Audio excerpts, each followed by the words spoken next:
ఒక్క నేరం జీవితాంతం శిక్ష, తెలిసి తెలియక చేసి భవిష్యత్తు కోల్పోతున్న యువత అనేటువంటిది మనం ప్రధాన అంశంగా ఈరోజు ఈనాడులో ఉన్నటువంటి విషయం చూస్తున్నాం మిత్రులారా.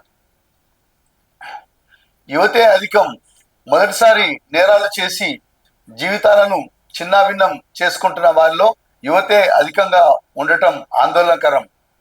హత్యా నేరం కింద ప్రస్తుతం రాష్ట్రంలోని జైళ్లలో ఉన్న వారిలో 30% మంది 20 నుంచి 25 ఏళ్ల వయసు మధ్యవారే.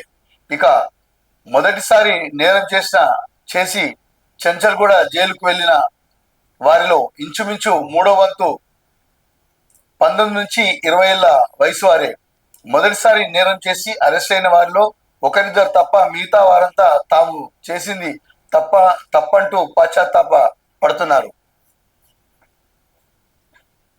అదేవిధంగా రాష్ట్రంలో మొదటిసారి నేరం చేసి జైలుకు వెళ్లేవారు 6030, హత్యా నేరం కింద అరెస్ట్ అయిన వారు 2345, మత్తు మందుల కేసులో 1112, పోక్సో కేసులో 1100, హత్య కేసులో అరెస్ట్ అయిన వారిలో 30% మంది వయసు 20 నుంచి 25 ఏళ్ళు.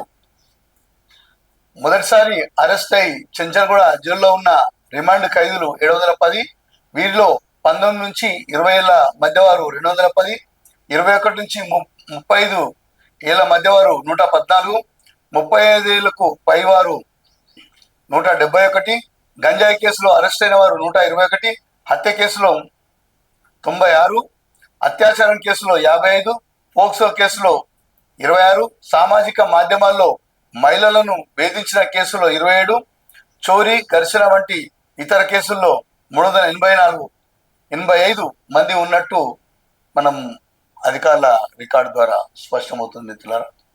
మరి యువత ఈ విధమైనటువంటి నేరాలకు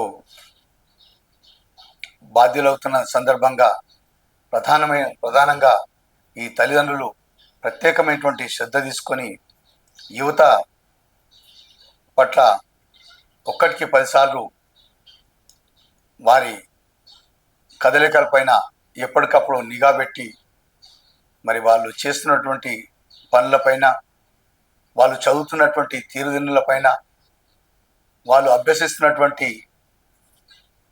పుస్తక అంశాల పట్ల, తర్వాత వారు తిరుగుతున్నటువంటి స్నేహితుల పట్ల, సమాజంలో వాళ్ళు ఎటువంటి విషయాలకు ప్రాధాన్యత ఇస్తున్నారు, అనేక విధాలుగా అనేక కోణాలుగా మరి యువత ఏం చేస్తున్నటువంటి విషయంలో వారికి సంబంధించినటువంటి తల్లిదండ్రులు ఒక్కటికి 10 సార్లు మరి ఆలోచిస్తే ఈ యొక్క నేరాల వైపు వెళ్లకుండా ఉంటుందని చెప్పేసి అధికారుల యొక్క మనోగతం ఈ యొక్క వార్తను బట్టి తెలుస్తుంది మిత్రులారా.